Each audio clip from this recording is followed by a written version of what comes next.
hoy no vamos a contar chistes, hoy vamos a hablar de un tema muy interesante que se esconde en los pasillos, se calla en los recreos y se normaliza en las aulas. Es el bullying escolar. Yo soy Yulisa y junto a Camila, Moisés, Ricardo y nuestra invitada especial, la Máster Echeverría, vamos a dar inicio a nuestro conversatorio sobre el bullying escolar. Bien, alguna vez todos nosotros hemos escuchado del bullying, ¿verdad? ¿Qué es el bullying? Algunas personas los confunden diciendo que es el que tú molestas a tu compañerito, o mejor dicho, es como, por así decirlo, una riña que tienen, pero no, el bullying es lo que te hace, te hiere, ¿no? Sí, y yo le tenía una pregunta, Máster. ¿Por qué cree usted que muchas veces el bullying se minimiza o se confunde con simples conflictos entre compañeros y qué riesgos implica no reconocerlos como una forma real de violencia?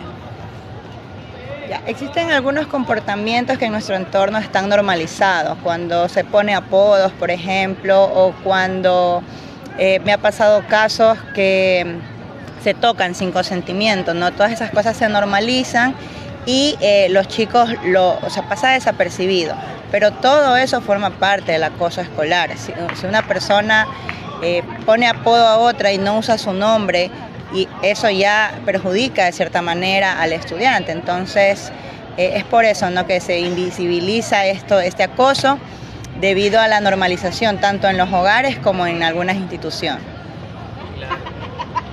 También otra cosa importante a señalar es que casi siempre cuando ocurren estos casos de bullying a veces suele pasar desapercibido porque como que no le damos mucha importancia, o sea, más que todo en el quehacer pedagógico uno entiende, ¿no?, que uno no trabaja con 2, 3 niños, sino que trabaja con 40 niños y a veces uno como docente está más concentrado en hacer otras cosas y viene una pequeña o algún niño o niña que da un pequeño problemita y a veces uno piensa, bueno, es un problema entre tantos, quizás no sea para tanto, a veces uno comete ese error.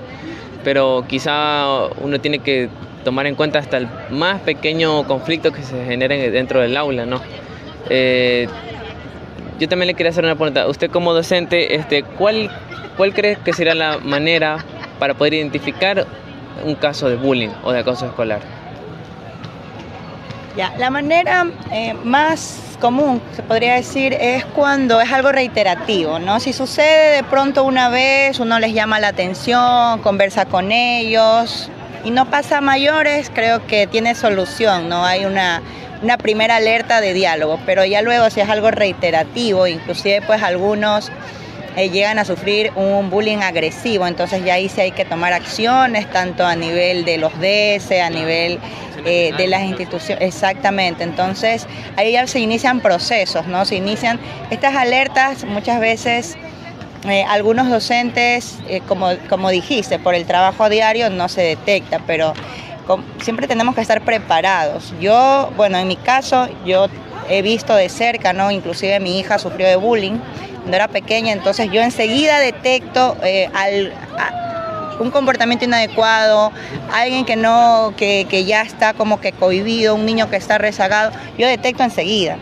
Pero si hay docentes como que les falta un poquito de eso, de la experticia para detectar este tipo de cosas, pero ya con el tiempo, con la experiencia ya se va formando, ¿no? Pero siempre se interviene. O sea, como docentes siempre tenemos que buscar la forma de intervenir. Totalmente, y es verdad lo que dice, un docente ya cuando tiene experiencia, cuando ya está en contacto con el contexto áulico, ya se da cuenta de todos los patrones, y más que todo, como usted comenta, es la reincidencia, la mayor característica del bullying, o a veces que directamente pasa a un plano muy agresivo, donde la principal característica del agresor es, digamos, de denostar, estigmatizar, humillar, y casi siempre como generar un impacto muy significativo de manera negativa en la víctima, ¿no? ¿Ahora algo que quieras comentar? Bueno, yo puedo decir, nosotros como docentes también tenemos que ser parte del cambio, porque si no podemos ser parte de ese cambio, ¿cómo podemos ser? También podemos construir en aulas que sean estables, donde no exista ese bullying para tal persona, dicha persona, donde cada persona que tenga dichas necesidades también puedan ser incluidos y no le vayan a hacer este caso de bullying. Y yo también le tengo una pregunta para usted, máster. En su opinión, ¿cómo deberían formarse los futuros docentes desde las universidades para que estén realmente preparados y enfrentar y transformar situaciones de bullying en contextos escolares diversos? Para mi parecer hay que darle mucha importancia a lo que es la inteligencia emocional. Un docente tiene que tener un manejo y un control emocional bastante formado, ¿no? Entonces eso reforzar más que todo a nivel universitario, pues que bueno, a nivel de la carrera sí se hace, en todas las asignaturas hay asignaturas específicas que hablan la parte psicológica, la parte emocional, y hay otras también que lo trabajamos de forma transversal, ¿no? Sin embargo, hay que prepararse también tanto a nivel de universidad como a nivel autónomo. O sea, los estudiantes tienen que buscar la forma de capacitarse en esos temas. Porque inclusive nosotros como personas tenemos problemas emocionales, tenemos problemas como todos, ¿no? Pero somos incapaces de detectar nuestros mismos problemas. Imagínense, mucho más detectar un problema en el aula. Hay que tener pues muchísima inteligencia emocional, no solamente para el chico que sufre de bullying, que tiene unos síntomas y tiene afecciones no solo en el presente sino en el futuro, sino también al bully. El agresor es por lo general tiene problemas de violencia en el hogar, ha sufrido, tiene pues un montón de problemas, ¿no? Ambas partes, y atender eso es difícil, ¿no? Es algo que ya interviene en la parte psicológica. Entonces hay que capacitarse y nunca dejar de capacitarse. No siempre estamos aprendiendo constantemente, pero hoy tenemos la ventaja que en línea hay tantos cursos, hay tantos videos que nos hablan de estos temas, y capacitarse pues siempre es importante. Ya, justo también íbamos a ese tema, pero aquí hay algo muy importante. ¿Cómo uno no sabemos qué es bullying? Por estas 3 palabras. Porque es intencional. La persona que hace el bullying sabe lo que hace, sabe por qué lo hace. Es la repetición. Si yo ya lo hice una vez y vi que mi víctima no dice nada, yo como agresor voy a volver a hacerlo porque no habla. Y la tercera es el poder. Yo soy superior a él. Eso es el bullying. El bullying se deriva de esas 3 fases. Y justo también eso lleva la importancia de la inteligencia emocional dentro de los contextos educativos. ¿Cómo un niño sabe que está bien portarse así y no? ¿O cómo más bien sabe que lo que hacen sus padres de esa manera está bien o mal? Si dentro de casa los mismos niños repiten el mismo comportamiento de sus padres y uno como docente tiene que cambiar y reestructurar ese pensamiento del niño. Es complejo, es complicado, porque si mi papá lo hace, porque si yo lo hago está mal, eso te va a decir un niño. La importancia de la inteligencia emocional influye tanto desde pequeños. Yo siempre he tenido esa idea de que esto se enseña desde pequeños, el respeto, los valores, la solidaridad, porque si no, uno crea un ente psicópata, sin emoción, alguien sin amor a los demás, porque el eje transversal de todo esto es el amor que uno brinda hacia los demás. Entonces, el bullying es un problema actualmente que ha pasado durante generaciones y generaciones, que desafortunadamente aún sigue arraigado a todos los procesos educativos, más a las personas que son de diferentes culturas, que son de diferentes etnias, que tienen diferente religión o diferentes pensamientos políticos. Ese tipo de personas son las que más necesitan la ayuda de los y las docentes para comprender y saber cómo actuar antes de que llegue lo fatal. Uno sabe que cuando se vuelve víctima de bullying, las consecuencias, ¿cuáles son? La autolesión, se autolastima, y lo más difícil es el suicidio. Y yo también le tengo otra pregunta.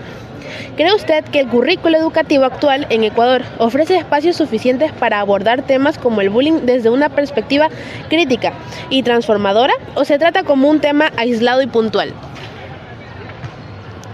O sea, actualmente las políticas educativas abordan esto tanto con líneas de acción, procedimientos, pero más allá de eso creo que se trabaja poco en lo que es la prevención. Estos temas siempre hay que trabajar un poco más en prevención. Entonces, muy poco se hace. Como docentes, pues algunos tenemos ese compromiso y hablamos pues de estos temas que están en esos momentos afectando, no tanto lo que es violencia, lo que es bullying, muchísimos temas que hay que trabajar, pero ya no está normado en sí, ¿no? La prevención está, como quien dice, en el papel, se da a nivel de DESE, pero yo veo que lo trabajan poco, ¿no? Igual, como le digo, o sea, ya queda en cada docente tratar estos temas y trabajar en la prevención, que es lo principal.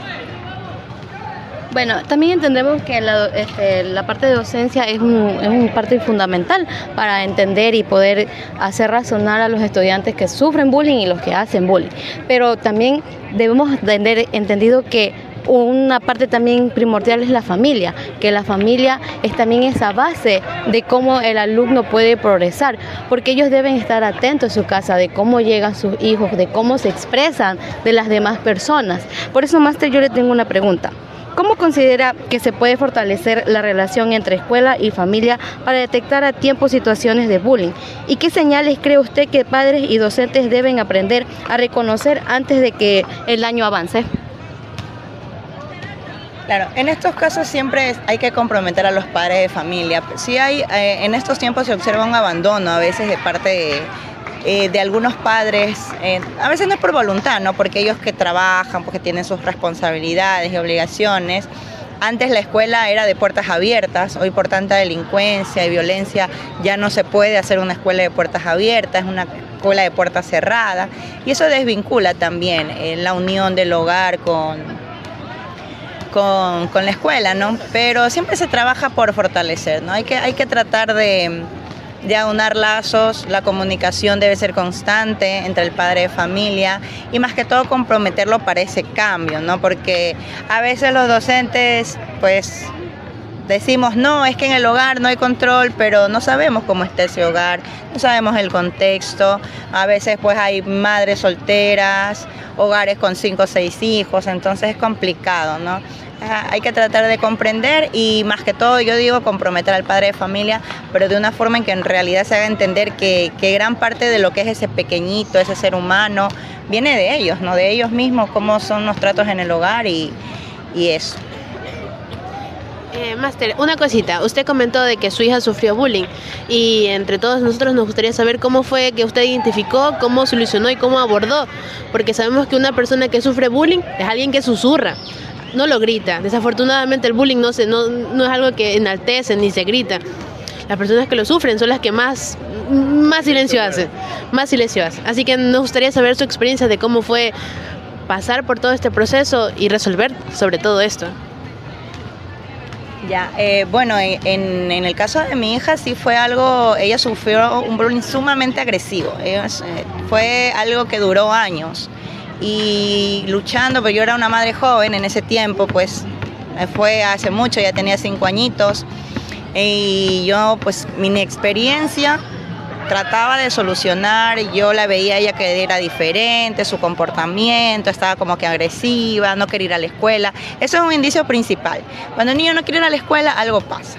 Que ellos quieren ir a jugar, ellos quieren ir con sus amigos, exacto, y cuando no quiere ir, algo pasa. Entonces, busqué ayuda psicológica, hablé también en la escuela no me ayudó para nada, no me ayudó el DESE, no me ayudó la profesora, no me ayudaron. A los padres lo citaron, pero el comportamiento se seguía repitiendo, entonces yo tuve que cambiarla de escuela, para poder cortar eso de raíz y empezar de nuevo. Ella estuvo en tratamiento psicológico más o menos por 3 años. Y ni aún así yo veo que en ella todavía hay secuelas en su autoestima, en su manera de verse, de percibirse, porque exacto, las secuelas quedan para toda la vida, entonces por eso es que algo que casi no se habla tanto, ¿no? Que es el hecho de que muchas veces a la institución, aunque suene mal decirlo, pero creo que más les importa lo que sería quedar en prestigio que hacer sonar el caso de bullying, ¿no? Porque casi siempre o en muchas noticias suele pasar de que no solo casos de bullying, sino que hay violaciones, hay niños que han muerto, y lo que hacen las instituciones educativas es tratar de silenciar esa noticia para que la institución quede el prestigio intacto, pero no dan la solución, como usted comentó. De hecho, la solución suya literalmente fue trasladarse a otra institución, porque en la práctica fueron ineficientes para tratar de dar respuesta y solución al problema que estaba sufriendo su hija. Exacto, y me demoré en cambiarla porque yo decía, no, yo quiero luchar con ella, quiero que ella no pierda su entorno, pero esa fue la última opción, ¿no? Y la escuela sí, justo como dijiste, es una escuela de renombre aquí en Milagro, entonces por eso todo lo hacen en voz baja, no quieren afectar a nadie, pero en realidad estaban perjudicando una vida, ¿no? Entonces, bueno, lo bueno es que se pudo detectar a tiempo y eso, que los padres pues noten ese comportamiento, esos cambios en sus hijos, conversen mucho con ellos. Creo que el diálogo es fundamental, ¿no? En mi caso, con mi hija, desde ahí creamos un vínculo bastante grande porque yo sí dije, si yo no la ayudaba, yo podía hasta perderla porque ella tenía síntomas asimismo de agresividad, arranques de agresividad, autolesión. Entonces, a mí me tocó ponerme muy firme y por eso, o sea, por eso yo siempre estoy en campañas de eso, siempre porque por la experiencia que he vivido, no quisiera que ninguna persona pase por eso, porque sí fue algo bastante difícil. Bueno, y ahora esta pregunta va para ti que nos escucha. ¿Eres parte del silencio, del problema o del cambio? Piensa, habla y actúa. Gracias, Máster. Gracias por la entrevista. Muy bien, muy bonito. Gracias, Máster. Espero que les venga un 10 o 20 o 30 lo que valga. Una de las experiencias de bullying que yo pude palpar fue cuando estuve en la unidad educativa Hogar de Jesús, donde conocí y estuve ahí interactuando con un niño que tiene autismo. En este caso tuve que ir como profesor sombra porque la docente de esa institución no podía con el niño. El niño era una de las personas que estaba en el aula, pero siempre guiándose con alguien cercano, alguien de confianza. En este entonces, cuando yo llegué, el niño ni a mí me hacía caso. Para mí fue adaptarme, un proceso que me llevó más de 20 días a adaptarme al contexto de él, porque él tenía anteriormente una profesora sombra, por X motivo se tuvo que ir y yo llegué a ocupar ese puesto. Para adaptarme con él me duró 3 semanas. En las 3 semanas ya supe qué se podía hacer, cómo se podía trabajar, pero en este contexto la docente en ese entonces, cuando ella estuvo él estuvo en primer grado. Ya. Actualmente está en segundo cambió mucho, porque en segundo la profesora es más dócil que la profesora de primer grado. En este caso, el niño, yo iba en este caso a la institución lunes, miércoles y viernes, los cuales él pasaba solo los días jueves y los días martes. Yo te tengo jueves y martes, mande. Y los días en que faltaba la docente que lo cuidaba él, ¿tú presenciabas algún comportamiento del niño después de esos días? Claro, cuando yo llegaba el siguiente día me decía la inspectora del curso, el niño se salió, el niño fue al bar, arranchó esto, el niño estuvo todo el día en la calle, no entró al curso, y en este caso donde vemos la vocación también del docente. O sea, en ese aula actualmente, ahorita, ya dieron la orden de que cerremos las puertas y los niños pasen en el curso. Hora de recreo se le abre, pero sí, fue un proceso y actualmente como ya se está apaciguando las cosas, claro, y ya estamos trabajando en un contexto más tranquilo. Bien, yo también quería opinar acerca de tu caso, ¿no? O sea, trabajar con un niño con discapacidad es complicado, claro, pero yo también te tengo una cuestión, una preguntita. ¿Tú crees que si no fuera por los docentes sombras, que son comprensivos, son atentos y reconocen a los niños, ¿tú crees que esos niños podrían seguir estudiando, podrían seguir terminando su carrera con facilidad? ¿O tú crees que más bien su familia sería el eje principal de su aprendizaje? ¿Crees que ellos solos podrían depender de su propio conocimiento y salir solo adelante, sin necesidad de ayuda, docentes sombras, un currículo que sea flexible? Si hablamos del currículo flexible, estamos hablando de que actualmente hay el modelo DUA donde abarca que la inclusión, que hablemos de la inclusión, pero en este caso no toda institución tiene, como para quien dice, que un docente esté en el ambiente de aprendizaje como para un niño con autismo, con diferentes, porque no estamos actualmente, creo que no toda institución tiene eso, y todo, creo que hasta actualmente todavía se puede usar docente sombra hasta que se regularice todo. Bueno, entonces yo considero que es una parte fundamental el docente, ¿no? Que esa parte de la docencia no solamente se debe ver como que ya, soy docente y ya, no, sino que se debe brindar esa vocación, porque al fin y al cabo estamos tratando con vidas que son una parte fundamental de nuestra sociedad y tenemos que tener muy en cuenta de cómo las estamos educando, que no solamente es ya poner y decir una asignatura y se acabó, eso no, tenemos que brindarle valores a los niños para que puedan entenderse entre sí y para un futuro poder ellos mismos avanzar en esta sociedad. ¿Sabes qué fuera bueno? Que en el currículum incorporen que contraten docentes sombra como en instituciones tanto fiscales como que fuera también una vocación que uno postule como docente sombra para dicha. Claro. Pero no hay. Pues. Claro, y respecto a la pregunta que tú le habías planteado al compañero, considero que también el docente sombra es una parte muy fundamental en el niño o en los niños que tienen necesidades educativas especiales porque ellos son más vulnerables a que por diversas complicaciones o porque son diferentes en algunos aspectos sean más propensos a sufrir bullying, a ser discriminados y a ser estigmatizados por los otros chicos al no ser capaces de cumplir A o B actividad que la mayoría lo puede realizar de forma normal. Por ende es importante que nosotros comprendamos que siempre tenemos que estar atentos a los signos de alerta que se pueden presentar en los casos de bullying. El silencio, ignorar estas cuestiones dan cabida a que esta amalgama de factores degenerativos destruyan el ambiente de aprendizaje y se convierta en una máquina que aniquila sueños y que es capaz incluso de quitar la vida de los chicos, porque el bullying no es algo fácil de tratar, sino que es un tema delicado que todos tenemos que tener en cuenta y tenemos que estar capacitados para ello. Muchas gracias por ser parte de este conversatorio, de este podcast. Me despido yo, Ricardo Fernández, y mis compañeros. Chao, chicos. Chao, chao.